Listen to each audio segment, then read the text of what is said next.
Jado ko ndeba wanyuragarukira he ubu kandi wasanga utazi ibyabaye nibiki se yewe wowe urasigaye rwose ubu ntuzi ko kuri stade ya Muhanga kuva kuri uyu wa mbere kugeza ku wa kane hari kubera imurikabikorwa niho nerekeje hanyuma se ko gafuka witwaje urumva se natahiraho nahashye ubu ya myenda myiza inkweto ndetse n'ibikomoka ku buhinzi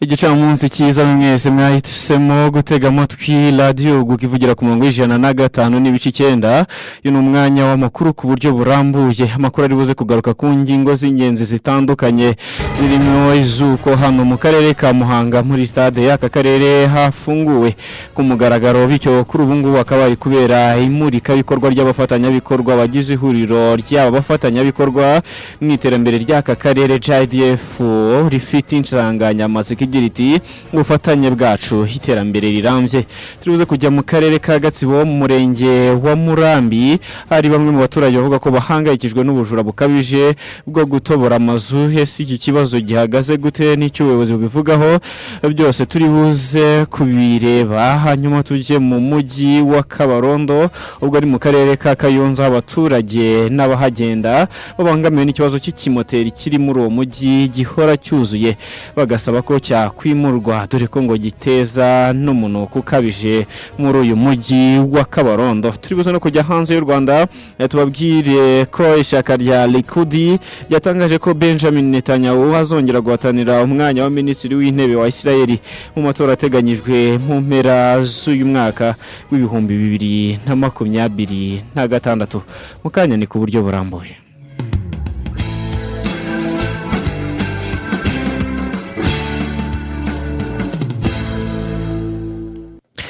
ikaze nanone muri aya makuru n'amakuru mugezwaho nanjye Daniel niyo nkuru hayoboye na Mabru Wizeyimana ni mu gihe hashira umwiza yowe gahunda zose za radio guka amakuru reka tuyahereye hano mu karere ka Muhanga aho ku munsi w'ejo kwa kabiri tariki 9 Kamena y'umwaka kuri stade y'aka karere ka Muhanga hafunguwe ku mugaragaro muri kabikorwa ry'abafatanyabikorwa wagize ihuriro ry'abafatanyabikorwa mu iterambere ry'akarere ka Muhanga JDF rifite insanganyamatsiko igira iti ubufatanye bwacu iterambere rirambye reka twumve byinshi kuri iri muri kabikorwa riri kubera hano Muhanga ihuriro ry'abafatanyabikorwa mu iterambere ry'akarere ka Muhanga JDF ku bufatanye n'ubuyobozi bw'aka karere ryatangije rimuri kabikorwa ryabimburiwe no gusura no kora ibikorwa bitandukanye byamuritswe n'abafatanyabikorwa abitabiriye rimuri kabikorwa bavuga ko ribafasha kumenyekanisha ibikorwa byabo kuko bahurira n'abantu batandukanye barimo abakiriya abafatanyabikorwa ndetse n'abashoramari bashobora kubafasha kwagura ibikorwa byabo banagaragaza ariko ko banahungukira ubumenyi bunyuranye butangwa n'abandi bamurika ibikorwa bigafasha mu kunoza guteza imbere ibyo bakora ikintu tugiye kwitega kuri muri bikorwa ryabaye ahangaha no kwiteza imbere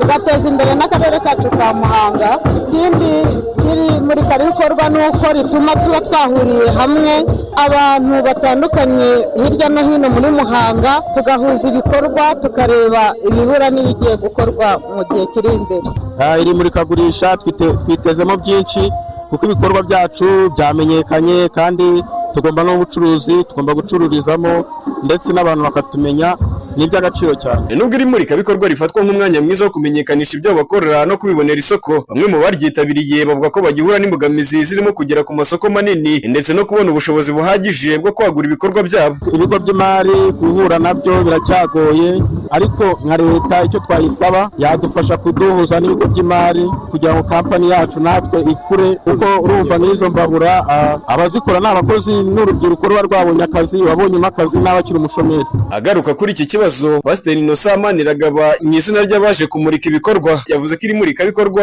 rigamije guha abafatanyabikorwa urubuga rwo kugaragaza ibyo bakora, gusangira ubunararibonye no gushaka amahirwe mashya y'isoko binyuze mu guhura n'abandi bafite ubunararibonye n'iterambere mu nzego zitandukanye. Uyu mwanya kandi kumurika ibikorwa ni uburyo bwiza duhuza tukabasha kwamamaza ibikorwa dukora, ndetse ukaba n'umwanya uduhuza twebwe ubwacu nk'abafatanyabikorwa kugira ngo tubashe kungurana inama, tubashe kwigiranaho, ukaba n'uburyo bwiza bwo kugira ngo turebe ibyo dukora uburyo twabinoza.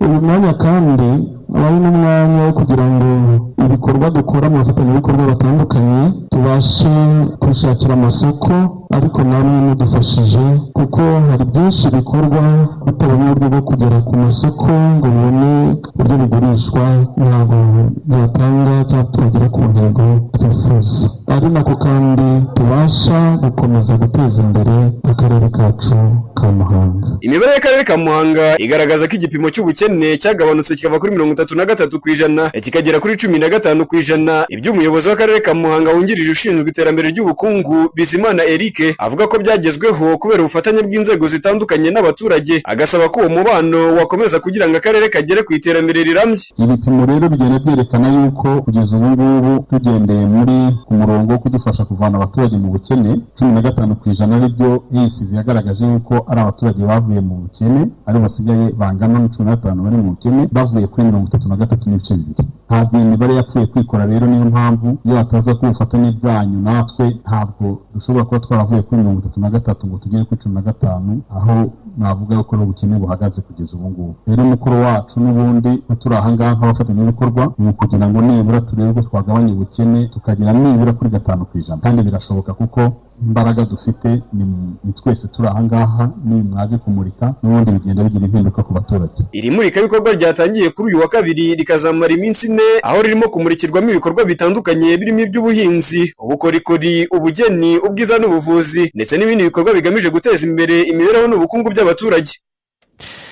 Nanone reka duhindura ingingo noneho twerekeze mu karere ka Gatsihobo.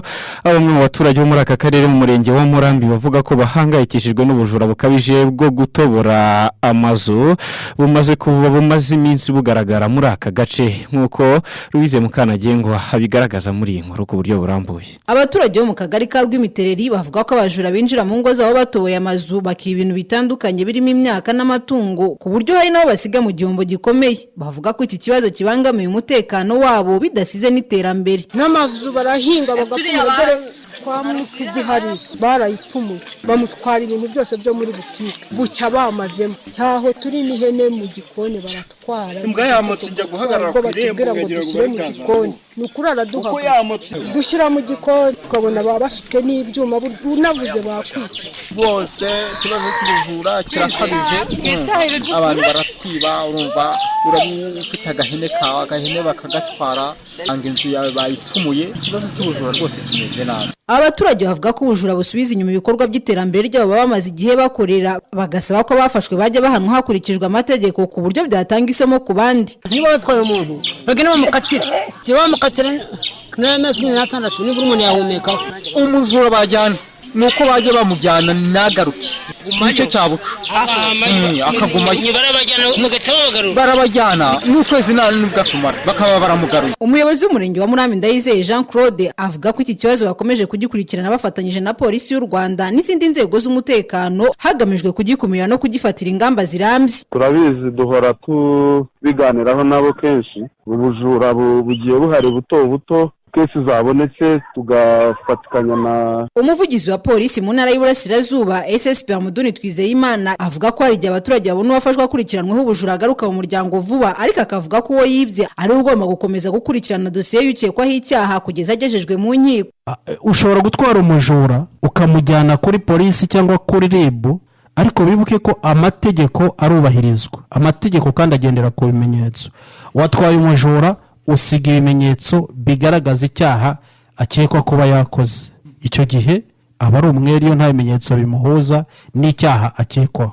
Mu bimenyetso harimo n'ubutangabuhamya, harimo no gutanga ikirego. Ubonye umuntu yiba mu isoko baramufashe bamushyikirije inzego z'umutekano, n'ibyo yibye wenda utahwi baramutwaye buragiye gufungwa, wowe wibye ntugiye gutanga ikirego, ababibonye ntibagiye gutanga ubuhamya.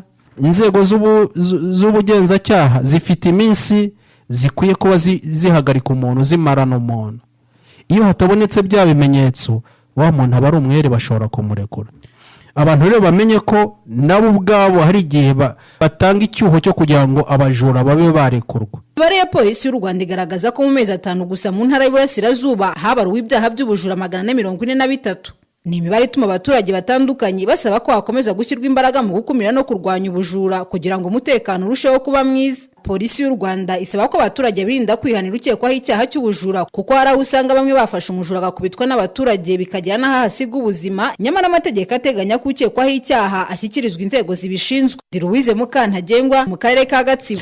Rakoze Louise Mukantagengwa. Duhindura ingingo noneho tujye mu nteko rusange y'urubyiruko yateraniye ku biro by'akarere ka Karongi, aho urubyiruko rwasabye kubyaza umusaruro amahirwe rufite akaba ibisubizo by'ibibazo igihugu gifite. Ibindi reka tubibaze Uwimana Gashumba Eri. Uru rubyiruko rwahagarariye urundi rwaturutse mu mirenge 13 igize akarere ka Karongi nirwo rwitabiriye iyi nteko. Mu butumwa yabahaye Vice Perezida w'inama njyanama y'akarere ka Karongi Bwana Nyamurinda Prote yabasabye kubyaza umusaruro amahirwe igihugu gitanga mu kwihangira imirimo. Igihugu cyacu ntigikeneye abantu benshi bategereje akazi gusa, gikeneye abantu benshi bashobora kurema amahirwe, guhanga udushya no gutanga ibisubizo ku bibazo bihari.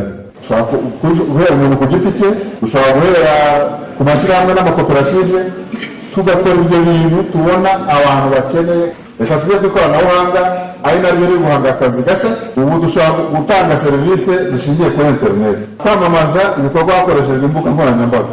Mugomba kwihugura buri gihe, ubumenyi bushya butuma umuntu yihangira umurimo, niko yiyungura amahirwe mashya no kubona akazi, kwihangira umurimo no guteza imbere imibereho ye n'igihugu.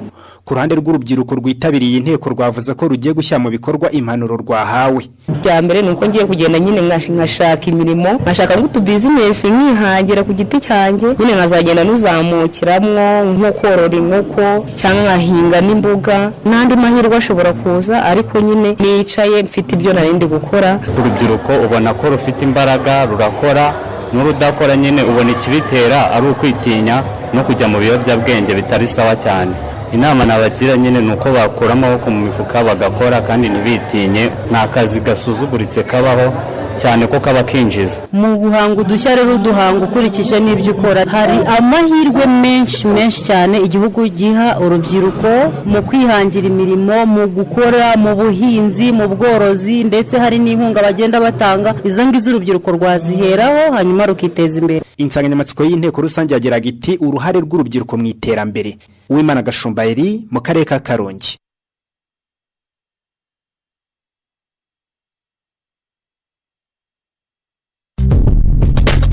Mukomeje kumva amakuru kuri Radio Huguka. Ni mu masaha y'umugoroba mu mujyi wa Kabarondo. Ego turacyari mu makuru ya Radio Huguka. Reka tuyakomereze mu yajyanye nuko bamwe mu bagore bo mu murenge wa Cyumba babyukira mu tubari basogongera bavuga ko bibatera imbaraga zo gukora akazi neza, kubera ko iyo batabyukiye basanga ikigage cyatakaje umwimerere. Ibintu biyobozi bw'akarere ka Gicumbi bivuga ko imyitwarire idakwiye. Umugore kuko ari mutima w'urugo atakagombye kuzindukira muri ibyo bikorwa, ahubwo ko yakazindukiye mu bikorwa byubaka urugo bitandukanye. Bo nibyo bavuga ko kuzindukira muri utu tubari batera imbaraga zo gukora umurimo. Heriye Iragena yaganiriye namwe muri aba baturage adutegurira inkuru. Utakiza imyanda mu rugo akita ku bana bakajya ku ishuri basa neza, nubwo n'umugabo nawe bimureba. Ariko bamwe mu bagore bo muri centre ya Gipande mu murenge wa Cyumba nibaterwa ipfunwe no kubyukira mu tubari tw'ibigage basogongera abandi bagura. Aba ni bamwe mu bo tuhasanze mu gitondo.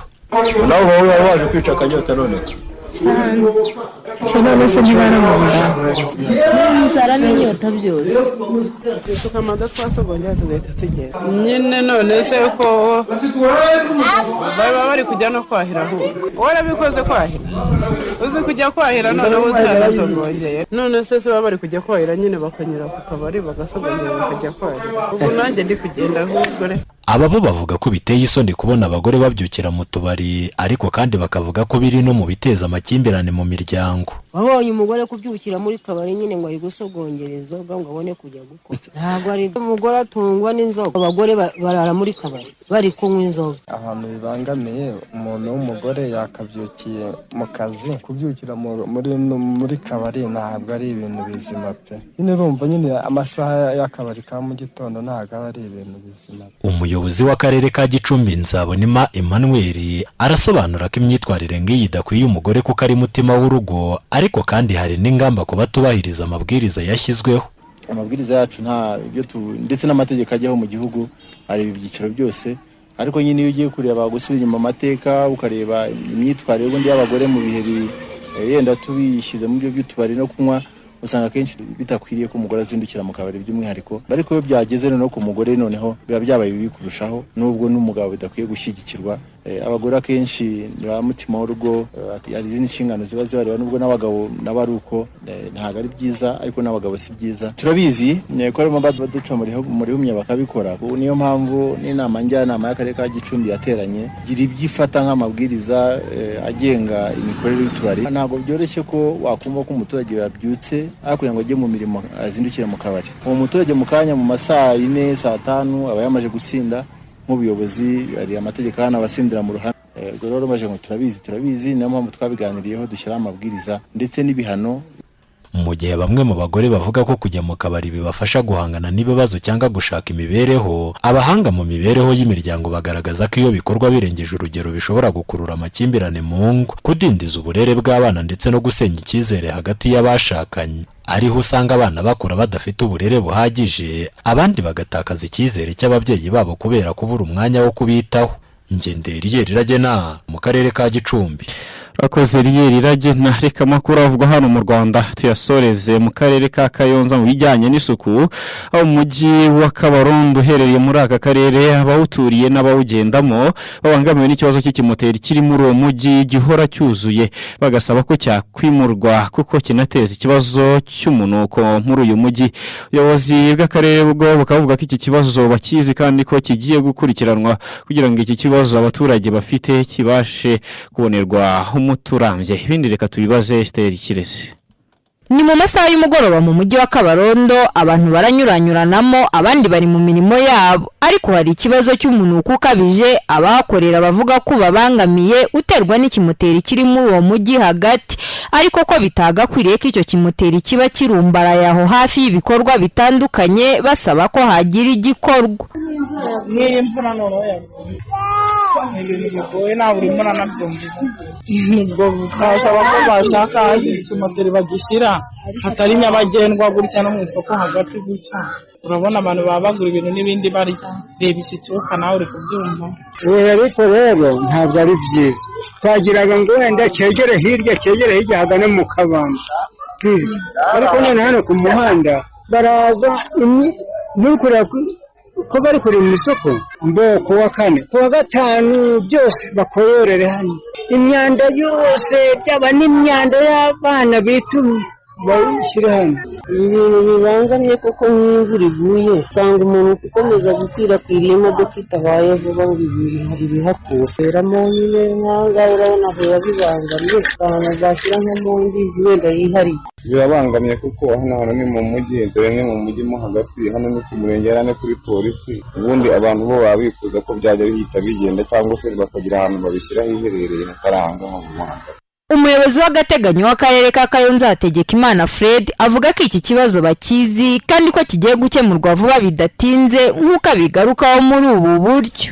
Navuga ko ikimoteri navuga ko ari ikimoteri kiri mu mujyi kuko ntabwo wafata mu mujyi ngo hajyemo ikimoteri. Icyo tuza gukora ni uko ikimoteri rusange cy'akarere kiri Mburabutura no murenge wa Mukarange, ubundi hariya ni imyanda iba yakuguye hariya mu isoko igahita irundwa aho ngaho igahita hava. Tuza gukorana n'ubuyobozi bwa koperative ibifite mu nshingano ifitanye amasezerano n'akarere kugira ngo byubahirizwe uko bikwiye, ku buryo imyanda ikurwa mu isoko ihita ihava igenda, kuko hariya nta kimoteri cyateganyirijwe kuko ikimoteri gifite ko gikwiriye kuba kimeze n'amategeko n'amabwiriza n'ibisabwa kugira ngo cyitwe ko ari ikimoteri. Ikibazo cy'ikimoteri kiri hagati mu mujyi gikomeje guteza impungenge abaturage kubera umwanda n'umunuko gikwirakwiza, bikaba bishobora kugira ingaruka zikomeye ku buzima bwabo ndetse no ku isuku y'umujyi.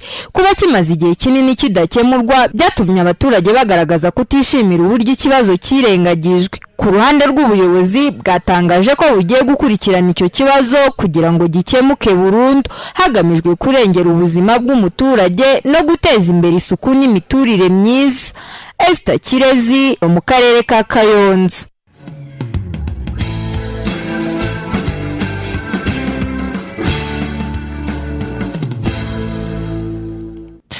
Twageze mu makuru akomeje kuvugwa hirya no hino mu isi nkuko ninababwiye mu ngingo. Reka aya makuru tuyahere kuyavuga ko ishyaka Likud ryatangaje ko Benjamin Netanyahu azongera guhatanira umwanya wa minisitiri w'intebe wa Israel mu matora ateganyijwe mu mpera z'umwaka 2026. Iki cyemezo cyo kongera kwiyamamaza kwa Netanyahu kikaba cyatangajwe n'ubuyobozi bwa Likud kuri uyu wa gatatu. Amatora yo muri Israel akaba ateganyijwe mu kwakira umwaka 2026 no kuvuga uyu mwaka nubwo itariki itaratangazwa ya nyayamatora azaberaho. Niyo matora rero ya mbere azabateguwe muri Israel nyuma y'igitero Hamas yagabye muri iki gihugu kwa karindwi kwakira umwaka 2023. Igitero kikaba cyaradumye ubutegetsi bwa Netanyahu, benshi babunenga kuko butumva uburyo Hamas yabuciye muri humye ikabugaho icyo gitero. Uretse iki gitero kandi kuva Netanyahu yasubira ku butegetsi mu kuboza umwaka 2022, ubuyobozi bwe bwaranzwe n'ibibazo bitandukanye birimo imyigaragambyo, gushoza intambara muri Iran, Gaza ndetse na Libani. Ibyo bikaba byatumye kusanya bitekerezo byakozwe muri Kamena uyu mwaka rigaragaza ko 61% by'abanya-Isirayeli badashaka ko yongera kwiyamamaza. Matora yo muri Israel abaturage bakaba badatora aho minisitiri w'intebe mu buryo butaziguye. Nyina abaturage ntago batora minisitiri w'intebe mu buryo buziguye, ahubwo ko batora ishaka hagamijwe gutoranya abagize inteko ishinga amategeko. Rero inteko ishinga amategeko yese izwi nka Knesset ikaba igizwe n'abadepite 120. Ishaka ryayoboye amajwi menshi niryo rigira ubwiganze mu nteko ishinga amategeko, bityo rero ryo ryagize ubwiganze bw'amajwi akaba ari ryo umugabo Netanyahu aherereyemo. No hano ku mugane wa Afrika muri South Africa, polisi yo muri Johannesburg muri iki gihugu cya South Africa yatangiye iperereza ku gitero cyagabwe n'abagabo 10 bitwaje intwaro barasha abaturage mu gace ka Kajagari ka Jumpers mu ijoro ryo kwa kabiri gihitana abantu bagera kuri 12. Amakuru ya polisi rero akabavuga ko abo bagizi ba nabi bagejejwe aho mu modoka izwi nka minibus bagenda barasa abaturage ahantu hatandukanye mbere yo guhunga basubira muri iyo modoka. Komiseri wa polisi mu ntara ya Gauteng Tom, ubwo ni mu ntara ya Gauteng witwa Tom Motombeni, yavuze ko hakiri kare kugira ngo hamenyekane icyateye icyo gitero, ariko ko badashobora kwirengagiza ko cyaba gifitanye isano n'ubucuruzi bw'amabuye y'agaciro butemewe n'amategeko, kuko bamwe mu bahiciwe basanzwe bari abantu hakorerwaga ibikorwa byo gutunganya amabuye yacukurwaga mu buryo butemewe. Aka gaciro ka Jumpers kakaba kari hafi y'ahazwi kubera ubucukuzi bw'amabuye y'agaciro butemewe, aho abaturage bavuga ko icyo gitero gishobora kuba cyaratewe n'amakimbirane hagati y'amatsinda y'abacukuzi b'amabuye akora mu buryo butemewe baharanira kugenzura ako gace. Mu yandi makuru kandi polisi ishinzwe kurwanya imyigaragambyo mu gihugu cya Kenya yakoresheje ibyuka biryana mu maso bizwe nka tear gas, ndetse yohereza umubare munini w'abapolisi kugira ngo itatanye imbaga y'abigaragambyaga mu gihe bamwe mu bigaragambyaga bateraga ibintu ku bapolisi ndetse bagatwika uturiro duto mu mihanda yo muri iki gihugu. Abaturage bavuga ko bafite impungenge ko ikigo giteganyijwe kwakira abarwayi ba Ebola bigishobora gushyira abaturage bo mu bice gikoreramo mu kaga ko kwandura iyi ndwara ya Ebola, nubwo Kenya itaragaragaramo umuntu n'umwe wanduye iyi ndwara ya Ebola kugeza magingo aya. abigaragambyaga rero bakaba bavuga ko amasezerano yo kubaka icyo kigo yakozwe mu buryo butarimo gukorera mu mucyo no kugisha inama abaturage mu gihe abayobozi ba leta bavuga ko hari igice cy'ubufatanye bumaze igihe hagati ya leta zunze ubumwe za Amerika n'iki gihugu cya Kenya mu guteza urwego rw'ubuzima imbere.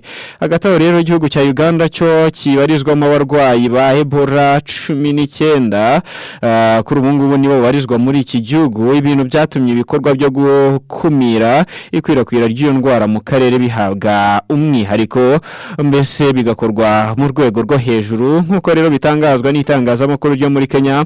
Nibura abantu 3 bamaze kugwa muri iyo myigaragambyo mu byumweru 2 bishize mu gihe abandi barenga 10 bamaze gutabwa muri yombi aho umwuka mubi n'amakimbirane bikomeje kwiyongera. Mu gusoza aya makuru kandi yakomeje kuvugwa hirya no hino ntago nasoza nababwiye ko mu gihe umwuka mu ukomeje kuvugwa hagati ya Iran ndetse na leta zunze ubumwe za Amerika. Umuvugizi wa Minisiteri y'Ububanyi n'Amahanga ya Iran Ismail Bagheri yavuze ko igihugu cye kigiye gusuzuma niba kizakomeza ibiganiro by'amahoro nyuma y'ibitero biherutse kugabwa na Amerika. Yavuze ko ibiganiro bya diplomasi bisaba umutekano n'icyizere kugira ngo bishoboke. Aho Bagheri yashinja Amerika kubangamira inzira y'amahoro ayishinja gutanga ubutumwa buvuguruzanya guhindagura imyanzuro yayo no kutubahiriza amasezerano y'agahenge yari yumvikanywe hagati y'impande zombi. Mu gitondo rero cyo kuri wa gatatu Amerika ikaba yongeye kugaba ibitero by'indege mu bice bitandukanye byo mu majyepfo ya Iran ivuga ko ari ukwihorera nyuma yaho kajugujugu yayo ya gisirikare yo mu bwoko bwa Apache irashwe ikagwa mu nyanja ya Oman. Mu gusubiza ibyo bitero igice cy'ingabo cya Iran cyatangaje ko ingabo zirinda impinduramatwara ya Kisilamu IRGC zagabye ibitero ku birindiro bya Amerika biri muri Bahrain, Kuwait, Jordan. Hagati aho igisirikare cya Amerika cyo kikaba cyatangaje ko ibikorwa byacyo byo kwihorera byarangiye mbese agahenge bari bumvikanye impande zombi zazumvikanyeho kagiye gushyirwa mu bikorwa. Tugeze ku musozo w'amakuru nari nabateguriye ariko kandi birashoboka ko tutayatangiranye. Reka nkubwire zimwe mu ngingo z'ingenzi twibanzeho muri aya makuru. Na makuru twahereye hano mu Rwanda twabwira ko kuri stade y'akarere ka Muhanga ku munsi w'ejo hafunguye imurika bikorwa rigikomeje no kuri uyu munsi. Imurika rero akari imurika bikorwa ry'abafatanya bikorwa bagize ihuriro ry'abafatanya bikorwa mu iterambere ry'akarere ka Muhanga rizwi nka JDF rifite insanganyamatsiko igira iti ubufatanye bwacu iterambere rirambye. Hakaba ari imurika bikorwa rizasozwa ku munsi w'ejo mu karere ka Kayonza ho twabwiye ko mu mujyi wa Kabarondo abatuye uyu mujyi n'abawugendamo babangamiwe n'ikibazo cy'ikimoteri kiri muri uwo mujyi gihora cyuzuye bagasaba yuko cyakwimuga kuko giteza ikibazo cy'umunuko. Ubuyobozi bw'aka karere bukavuga ko bugiye kureba icyakorwa kugira ngo iki kibazo kibonerwe umuti urambye. Mu gihe mu karere ka Gatsibo twabwiye ko abaturage bo muri aka karere bamwe baba bo mu murenge wa Murambi bavuga ko bahangayikijwe n'ubujura bukabijwe bwo gutobora amazu dore ko biba inshuro nyinshi zigenda zikurikirana. Naho ubuyobozi bw'akarere ka Gatsibo kavuga ko bugiye gukurikirana iby'iki kibazo kugira ngo burebe icyakorwa. Naho hanze y'u Rwanda twabwiye ko polisi yo muri Johannesburg ubwo ni mu gihugu cya South Africa muri Afrika y'Epfo yatangaje kwipereza ku gitero cyagabwe n'abagabo 10 bitwaje intwaro barasha abaturage mu gace k'akajagari ka Chumpazi mu ijoro ryo kuwa kabiri gitana abantu 12. Kuri ubu ngubu rero hakaba hatangijwe iperereza rigamije kumenya icyaba cyarateye ubwicanyi. Ni mu gihe muri Israel ho ishaka Likud ryatangaje ko Benjamin Netanyahu azongera guhatanira umwanya wa minisitiri w'intebe wa Israel mu matora ateganyijwe mu mpera z'uyu mwaka. Ni nuko nsoje amakuru yavugwaga muri aya masaha. Reka mbashimire cyane mwese twabanyemo agatoreka mbashishikaze gukomeza gukurikirana gahunda zose Radio Guka yabateguriye. Nitwa Daniel niyo nkuru na makuru rero na Aimable Uwizeyimana agataho mukomeze kugira ibihe byiza.